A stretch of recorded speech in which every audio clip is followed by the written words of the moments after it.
விக்ரம் ஃப்ளைட்டில் ஏறுவதற்காக மிகுந்த பதற்றத்தோடு ஏர்போர்ட்டுக்கு ஓடிக்கொண்டிருந்தான். ஆனால் அவன் தோற்றத்தை பார்த்து அங்கிருந்த CASF செக்யூரிட்டி கார்டு அவனை உள்ளே அனுமதிக்கவில்லை. ஹே, எங்க போயிட்டு இருக்க நீ? சார், எனக்கு யூஎஸ்க்கு ஃப்ளைட் இருக்கு. நெக்ஸ்ட் 30 மினிட்ஸ்ல ப்ளீஸ் சார். எடு டிக்கெட் எடு. சார், டிக்கெட் உள்ள இருக்க என்னோட மேனேஜர் கிட்ட இருக்கு. Please sir. ஏய் போ, அதெல்லாம் உள்ள விட முடியாது இடியட். இது ஏர்போர்ட், பஸ் ஸ்டாண்ட் இல்ல. எவன் வேணாலும் உள்ள போறதுக்கு. போ முதல்ல இங்க இருந்து. கையெடுத்து கும்பிடுறேன். 30 மினிட்ஸ்ல எனக்கு யூஎஸ் ஃப்ளைட் இருக்கு. ப்ளீஸ் சார், டிக்கெட் உள்ள இருக்கு. நீ ஒரு பிச்சைக்காரன். Dress எல்லாம் அழுக்கு, செப்பல் ஃபுல்லா மண்ணு. என்ன சொல்ற? உனக்கு ஃப்ளைட்டா? அரை மணி நேரத்துல, அதுவும் யூஎஸ் போறதுக்கு. டேய், கனவுல கூட உன்னால அங்க ஃப்ளைட்ல போக முடியாது. போ, சரி கதை போ. நான் உங்க முன்னாடி கையெடுத்து கும்பிடுறேன். எனக்கு ஃப்ளைட் இருக்கு. ப்ளீஸ், நான் போகணும் சார். ப்ளீஸ். அப்ப நீங்க எது போக மாட்டல? ப்ளீஸ் சார், நான் உங்களை கெஞ்சி கேக்குறேன் சார். ப்ளீஸ் போடா சார்.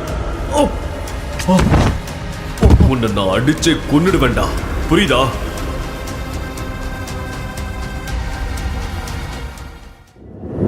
ஓய் விக்ரம். அது விக்ரமின் மனைவி சுரபி. அவள் சிட்டியின் மிகப்பெரிய கோடீஸ்வர குடும்பத்தைச் சேர்ந்தவள். அவள் தன் கணவன் விக்ரம் CASF செக்யூரிட்டி கார்டு தள்ளிவிட்டதை பார்த்தாள். விக்ரமும் சுரபியும் பெயருக்குத்தான் கணவன் மனைவி. ஏனென்றால் சுரபி தாத்தாவின் கட்டாயத்தினால் இந்த திருமணம் நடந்தது. அதன் பிறகு விக்ரம் சுரபி வீட்டில் வீட்டோடு மாப்பிள்ளையாக ஒரு வேலைக்காரனைப் போல நாயை விட மோசமாக வாழ்ந்து வருகிறார். மிஸ்டர் லோக்கல், நீ என்ன பண்ணிட்டு இருக்க? உனக்கு தெரியும் தானே, இங்க ரொம்ப இம்பார்ட்டன்டான இன்வெஸ்டர்ஸ் வர போறாங்க. நான் உங்களை வெல்கம் பண்றதுக்காக இங்க வந்திருக்கேன். இந்த இடத்துல எந்த டிராமாவும் நடக்கக்கூடாது.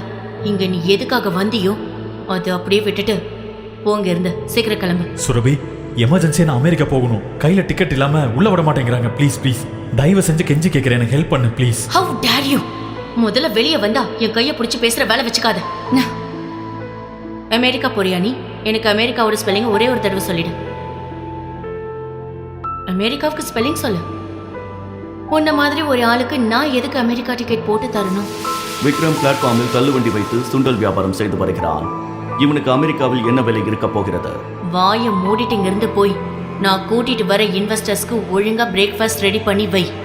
வேற எந்த கோல்மால் வேலையும் பார்க்கறதுக்கு முன்னாடி ஒரு தடவை யோசிச்சுக்கோ. இப்ப வெளிநாட்டுக்கு போறத பத்தி யோசிச்சுட்டு இருக்கல. வீட்டை விட்டு வெளியே போக முடியாத மாதிரி நீ யோசிச்சு பார்க்காத அளவுக்கு உன்னை வீட்டுக்குள்ளேயே அடக்கி உடக்கி வச்சிருவேன். ஜாகிரதையா இருந்துக்கோ ப்ளீஸ். ஒரு வாட்டி தான் சொல்லுவேன்.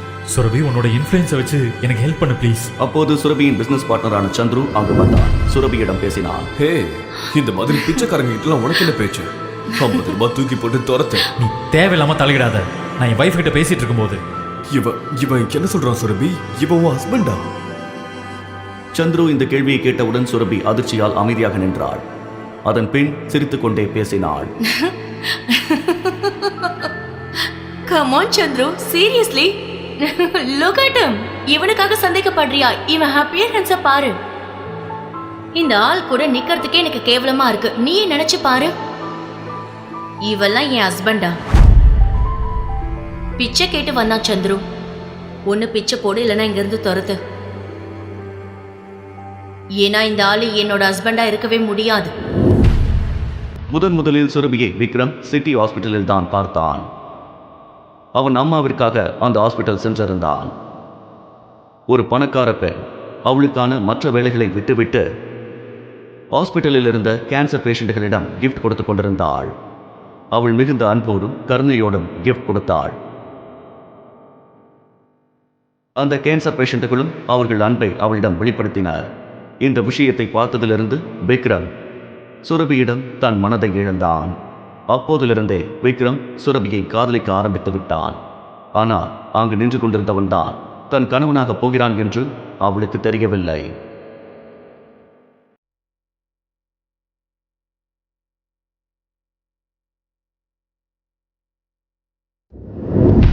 பிச்சைக்காரன் நாய் நீ.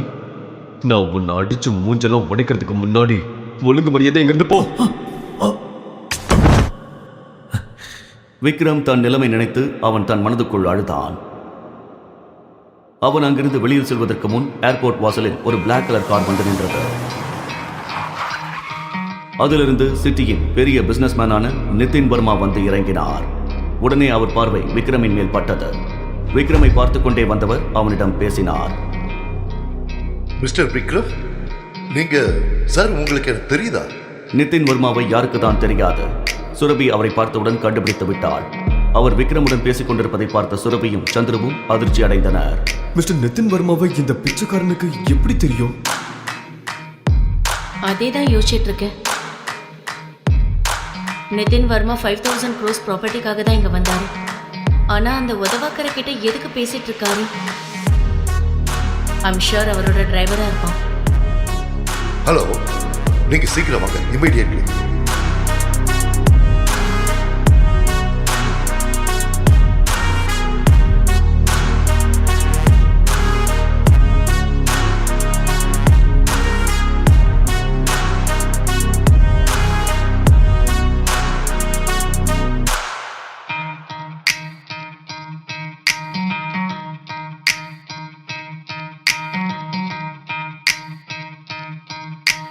மிஸ்டர் நிதின் வர்மா கிட்ட கெஞ்சி கூத்தாடி எப்படியோ ஏர்போர்ட்ல என்டர் ஆயிட்டான்.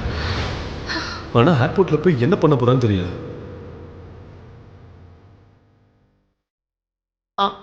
Excuse me, mister Nitin Varma right? Hi, நான் சுரபி, சரவணன் குரூப்போட CEO. Please don't mind me asking. நீங்கள் ஒருத்தர்கிட்ட பேசிட்டு இருந்தீங்கல்ல, உங்களுக்கு அவனை எப்படி தெரியும்? ஏன்னா அவன் பார்க்க ரொம்ப லோக்கலாக தெரியுறான். உங்களுக்கு அந்த உதவக்கரையை எப்படி தெரியும்? You mean mister Vikram? Are you kidding? நீங்க மிஸ்டர் விக்ரம லோக்கல்னு சொல்றீங்க? பிசினஸ் மார்க்கெட் பக்கமே வந்தது இல்லையா மேடம்? தேவையில்லாம அவர் இப்படி பேசாதீங்க. ஓகே, நான் கிளம்புறேன். சுரபி நிதின் வர்மாவின் இந்த வார்த்தைகளை கேட்டு ஏன் இப்படி பேசுகிறார் என்று சற்று குழப்பமடைந்தாள். மறுபக்கம் ஏர்போர்ட்டுக்குள் சென்ற விக்ரம் மிகுந்த பதட்டத்தோடு ஓடிக்கொண்டிருக்கும் போது அவனது மேனேஜரை சந்தித்தான். இதுதான் உங்க யூஸ்க்கான டிக்கெட். இது உங்களோட ஃபோன். சீக்கிரம் கேட் நம்பர் 3 போங்க. உங்ககிட்ட டைம் இல்ல. Okay, thank you. விக்ரம் மேனேஜரிடம் பேசிவிட்டு கேட் நம்பர் 3க்குள் நுழைந்தான். கேட் நம்பர் 3க்குள் சென்று கொண்டிருக்கும் போது திடீரென்று ஒரு ஆண் வந்தான். அவனை இடித்து இருவரும் கீழே விழுந்தனர்.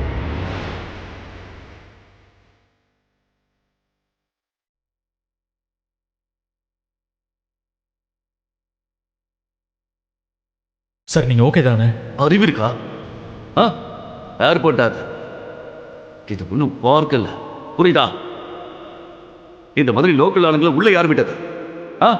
சாரி சார், அவசரத்தில் வந்ததால தெரியாமல் அடிச்சிட்டேன். எனக்கு ஃப்ளைட் போயிடும், நான் போய் ஆகணும். சாரி. ஏய் ஸ்டே, என்னை இடிச்சிட்டு ஃப்ளைட்டில் என்ன இந்த ஏர்போர்ட்லேருந்து 2 மினிட்ஸில் தூக்கிடுவேன், புரியுதா? உனக்கு தெரியல நீ யாரை இடிச்சிருக்க சார். புரியுதா?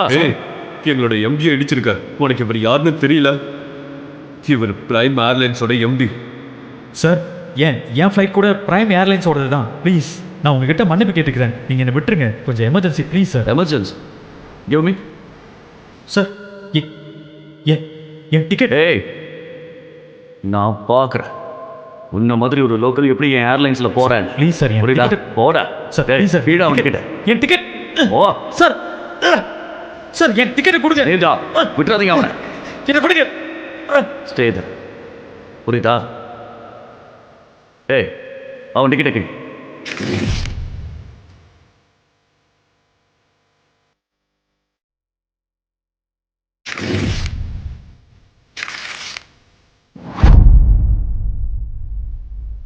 You better watch it, okay?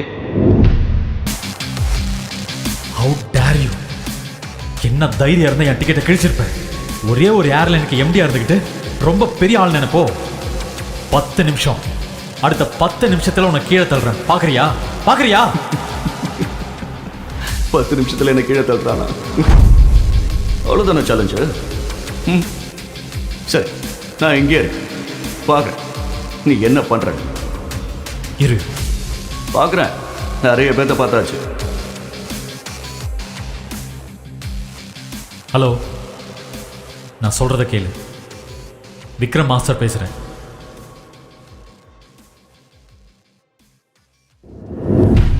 அன்பான வாடிக்கையாளர்களுக்கு சற்று முன் கிளம்பிய பிரைம் ஏர்லைன் சேவை நிரந்தரமாக நிறுத்தப்பட்டது. அந்த காரணத்தினால் ஏற்பட்ட அசௌகரியத்திற்கு மிகவும் வருந்துகிறோம். அனைத்து பயணிகளும் மன்னிக்கவும். Hey, mister. Hello. Authority.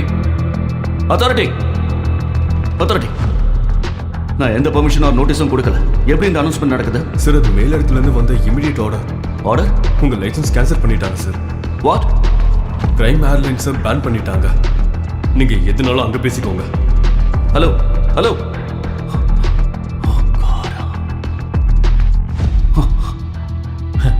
நான் சொன்னேன்ல 10 நிமிஷத்தில் உன்னை ரோட்டுக்கு கொண்டு வந்துட்டேன்னா உன்னோட ஏர்லைனை பேன் பண்ணிட்டேன். சடனாக நடந்துருச்சா? ஆனா நீ ஒரு சாதாரண ஆள் தானே. நீ எப்படி இதெல்லாம் பண்ண? ஆ? நான் ஒரு crore ஆள். என்கிட்ட பவர் இருக்கு. என்னோட ஏர்லைன்ஸை பேன் பண்றதுக்கு பிரைமரி சோர்ஸோட நிறைய ஆர்டர் தேவைப்படும். ஆனா எதுவுமே இல்லாம ஒரு கால் பண்ணி எப்படி? இப்போ வர 3 ஏர்லைன் பேன் ஆயிடுச்சு. இந்தியாவில் ஃப்ராடு பண்ணி ஸ்விஸ் பேங்க்கில் பணம் போட்டிருக்கேல்ல, ஞாபகம் இருக்கா?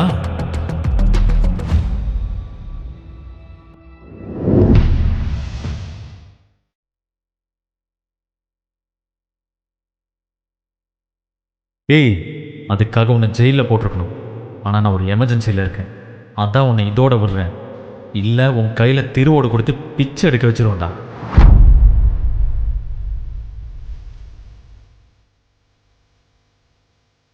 சார் நீங்க அர்ஜென்ட்டா யூஎஸ்க்கு போயே ஆகணும். நான் உங்களுக்கு பிரைவேட் ஜெட் அரேஞ்ச் பண்ணிட்டேன். நம்ம இப்போ கிளம்பணும். Yes sir. Private jet? அப்படின்னா இவன் ஒரு சாதாரண ஆள் இல்ல. இவன் பெரிய பணக்காரன், ஒரு பவர்ஃபுல்லான ஆள். நில, உன் பேர் என்ன?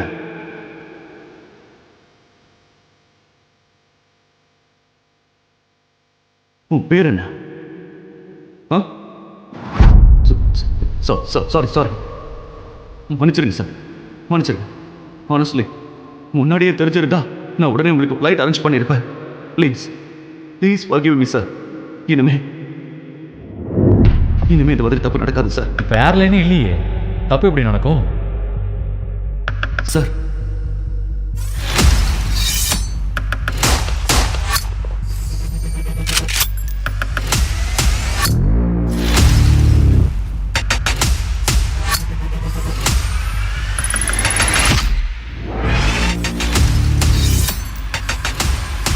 Good morning, sir. Good morning.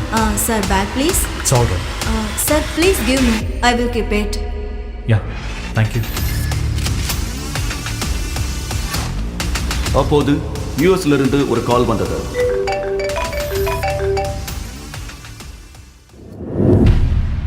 Hello Vikram sir, நீங்க யூஎஸ் வரதுக்கு எந்த அவசியமும் இல்லை. பிளட் டோனர் கிடைச்சிட்டாங்க. பெரிய ஐயா இப்ப சேஃப் ஆயிட்டாரு. நாங்க எல்லாரும் நாளைக்கு இந்தியா வரோம். Thank God. நான் ரொம்ப பயந்துட்டேன். Keep me posted. Okay okay. இப்போது விக்ரம் எந்த டென்ஷனும் இல்லாமல் ஏர்போர்ட்டில் இருந்து கிளம்பி நேராக தன் மாமியார் வீட்டுக்கு வந்தான்.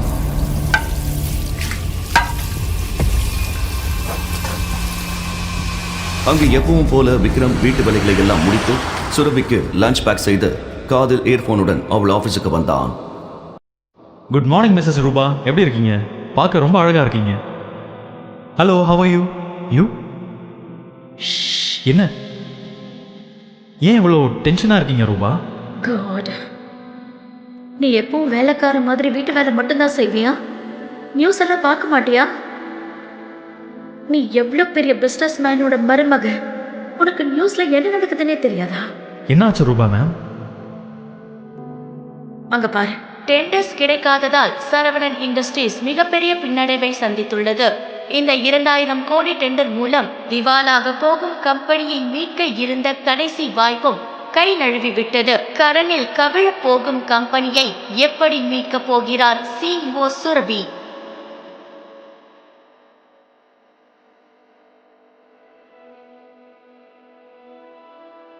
ரிஷப் சுரபியின் பிசினஸ் பார்ட்னர். அவன் சுரபியை திருமணம் செய்ய இருந்தான். ஆனால் சுரபியின் தாத்தா இருப்பதற்கு முன் தெருவில் உணவு விற்கும் சாதாரண இளைஞனான விக்ரமுக்கு தன் பேத்தியை கட்டாயப்படுத்தி திருமணம் செய்து வைத்தார்.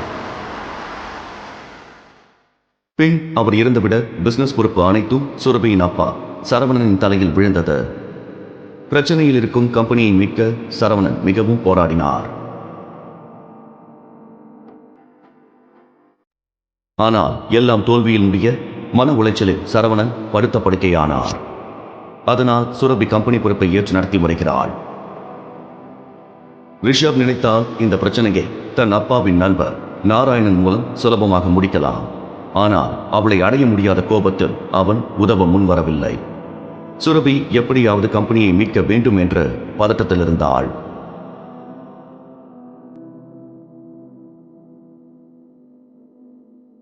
டெண்டர் கிடைக்காதால எல்லா இன்வெஸ்டர்ஸும் நம்மளை கைவிட்டுட்டாங்க.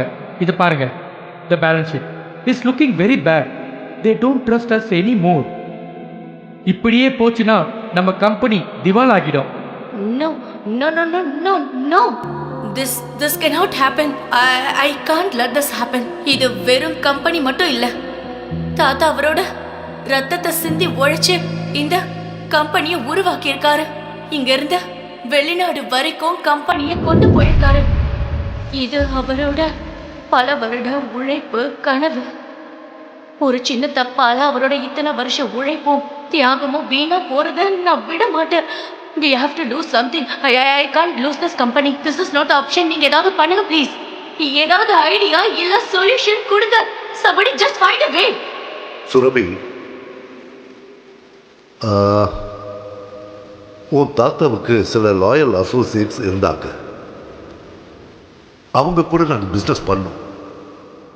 ஆனால் தாத்தா போனதுக்கப்புறம் ரிஷப் கொடுத்த இன்ஸ்ட்ரக்ஷன்ஸ் படி அவங்க கூட நாங்கள் பிஸ்னஸை ஸ்டாப் பண்ணிட்டோம். உனக்கு ஓகேனா அவங்க கூட கம்பெனி மர்ஜர் பற்றி பேசலாம். Uncle, that's not an option. எனவே எனக்கு நியூஸ் பார்த்ததுக்கு அப்புறமா அவங்க நம்ம கூட மர்ஜர் பண்ணுவாங்களான்னு சந்தேகம் தான். மோகன், let's look at other option. Meanwhile, what can we do? ராஜமோகனும் சுரபியின் தாத்தா புருஷோத்தமனும் பல வருட நண்பர்கள். ஆனால் இன்று பெயரளவில் மட்டுமே அவர் கம்பெனியின் அட்வைசர். டெண்டர்ஸ் கிடைக்காததால் சரவணன் இண்டஸ்ட்ரீஸ் மிகப்பெரிய பின்னடைவை சந்தித்துள்ளது. Hello? இந்த 2000 Yes, ma'am. டெண்டர் மூலம் Yes, ma'am, I'll get the files. கம்பெனியை மீட்க இருந்த கடைசி வாய்ப்பும் கை நழுவி விட்டது. கடனில் கவிழ போகும் கம்பெனியை எப்படி மீட்கப் போகிறார் CEO Surabhi?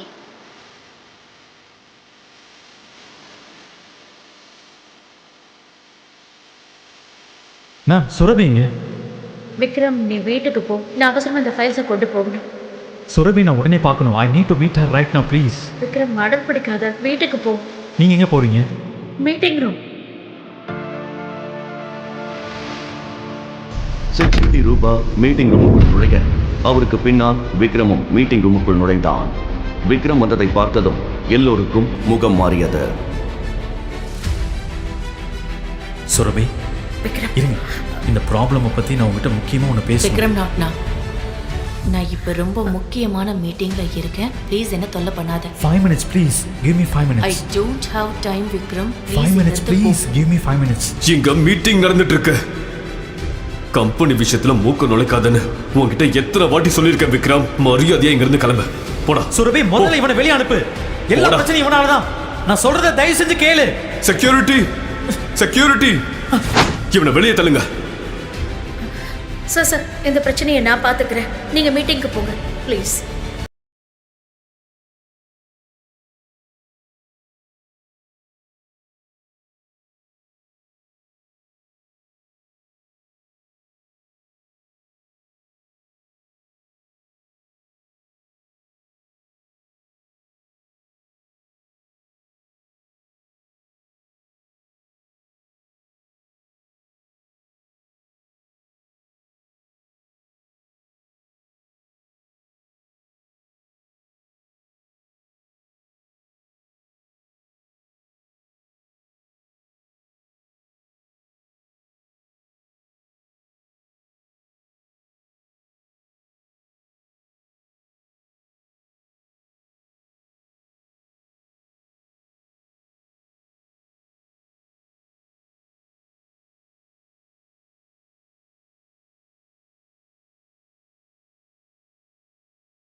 He can help you.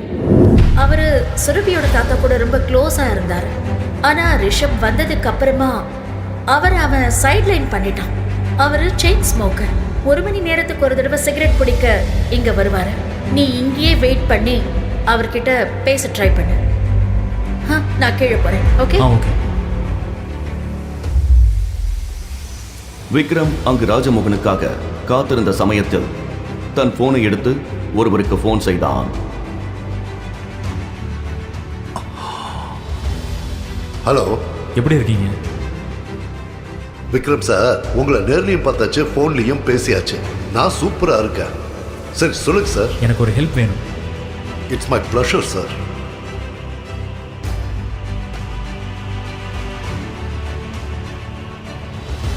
நீங்க சீக்கிரமா அந்த டீட்டெயில்ஸை கலெக்ட் பண்ணி சொல்லுங்க.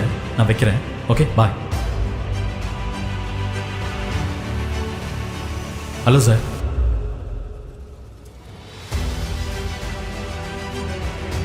Rajmohan sir, Saravanan industries and Rana company merger எப்படி இருக்கும்?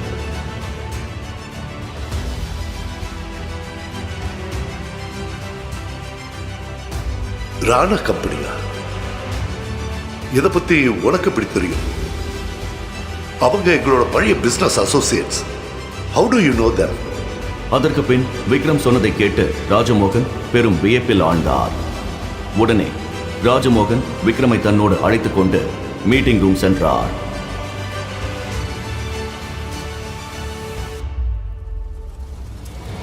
இந்த ஒண்ணுத்துக்கு உதவாதவன் இங்க என்ன பண்றான்? Mind your words Rishabh. Surabhi, நாம விக்ரம் சொல்றதை கேட்கிறோம். Because he has a very good plan. பிளானா? இவனா? யூஸ்லெஸ். உன் வயசை விட அதிக வருஷம் நான் இந்த கம்பெனியில உழைச்சிருக்கேன். இந்த பிரச்சனைக்கு நடுவே சுரபிக்கு அவள் தாத்தா சொன்ன முக்கியமான விஷயம் ஞாபகத்துக்கு வந்தது. அம்மாடி சுரபி, விக்ரம் உனக்கு ஒரு நல்ல துணையாக இருப்பான். இன்னொரு விஷயம் ஞாபகம் வச்சுக்க, உனக்கும் நம்ம கம்பெனிக்கும் எந்த பிரச்சனை வந்தாலும் விக்ரம் உன்னை காப்பாற்றுவான். நீங்க என்ன சொல்ல வரீங்க? இனாஃப். அமைதியா இருங்க ப்ளீஸ். கொஞ்ச நேரத்துக்கு அமைதியா இருங்க ரிஷப், ப்ளீஸ் பி குவைட். மறந்துடாதீங்க, இந்த கம்பெனியோட பாஸ் நான் தான். Decision making power is in my hand. My decision is always final. Vikram, உனக்கு என்ன சொல்லணுமோ சொல்லு. வா விக்ரம், எங்க உட்கார்.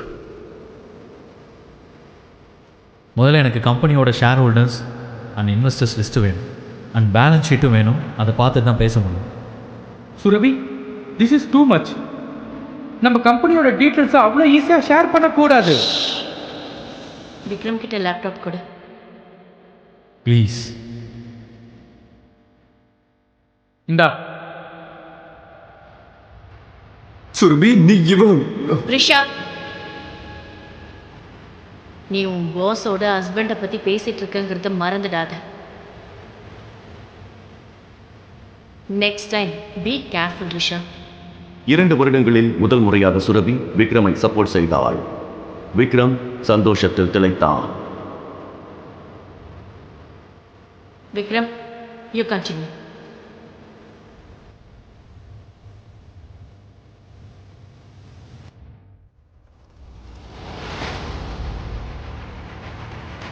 பேலன்ஸ் ஷீட்டில் இருக்கிற ஃபியூ டிரான்சாக்ஷன் சரியில்லையே.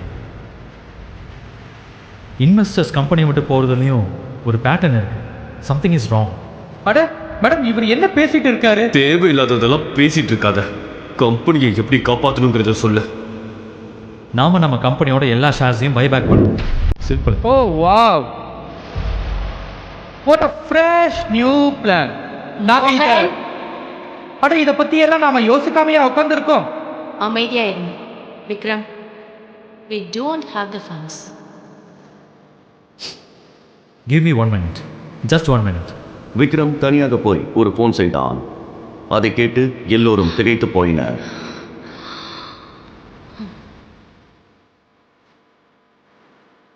சரிங்க, பாருங்க, நான் சொல்கிறத ரொம்ப கவனமாக கேளுங்க. முதல்ல என்ன பண்ணுறீங்கன்னா, ராணா கம்பெனியிலேருந்து சரவணன் இண்டஸ்ட்ரீஸுக்கு உடனே 5 crores ட்ரான்ஸ்ஃபர் பண்ணணும். அடுத்தது, ராணா கம்பெனிஸ் சரவணன் இண்டஸ்ட்ரீஸ் கூட நடக்க இருக்கிற மர்ஜரை உடனே அனௌன்ஸ் பண்ணணும். அப்புறம் ஃபைனலாக கபூர் இண்டஸ்ட்ரீஸோட எல்லா ஷேர்ஸையும் வாங்கிடணும். சுரபி விக்ரம் சொன்னதையெல்லாம் கேட்டு நம்ப முடியாமல் உட்கார்ந்திருந்தாள். இத்தனை நாட்கள் எதற்கும் உதவாதவன் என்று நினைத்தவன் இன்று அவள் கம்பெனியை காப்பாற்றப் போகிறான் என்பதை அவளால் துளி கூட நம்ப முடியவில்லை. விக்ரம், நீ யாரு? Breaking news, we have a huge news. Rana industries Saravana industries கூட merge பண்ணிட்டாங்க. இது பிரச்சனையில இருக்கிற சரவணா இண்டஸ்ட்ரீஸை காப்பாத்திடும். சரவணா இண்டஸ்ட்ரீஸோட ஷேர்ஸ் எல்லாம் திரும்ப வாங்கிட்டாங்க. இந்த merge சரவணா இண்டஸ்ட்ரீஸ்க்கு ஒரு மிகப்பெரிய வளர்ச்சியை கொடுக்க போகுது. அதோட இந்த கம்பெனியை மீட்டெடுக்கவும் இது உதவியா இருக்கும்.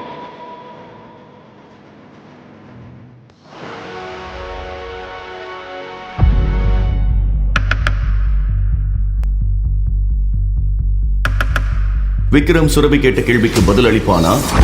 விக்ரம் உண்மையில் யார்? அவன் ரகசியம் என்ன? அவனுக்கு ராணா இண்டஸ்ட்ரீஸுடன் என்ன தொடர்பு? பாக்கெட்டில் 10 ரூபாய் இல்லாதவன் எப்படி 5 கோடி பணத்தை கொண்டு வந்தான்? எப்படி ராணா கம்பெனியோடு மெர்ஜர் நடத்தினான்? சுரபிக்கு டெண்டர் கிடைக்காததற்கு ரிஷப் தான் காரணமா? இந்த கேள்விகளுக்கெல்லாம் விடை தெரிய உடனே பாக்கெட் எஃப்எம் டவுன்லோட் செய்து கேளுங்கள். Mister local. லிங்க் டிஸ்கிரிப்ஷனில் கொடுக்கப்பட்டுள்ளது.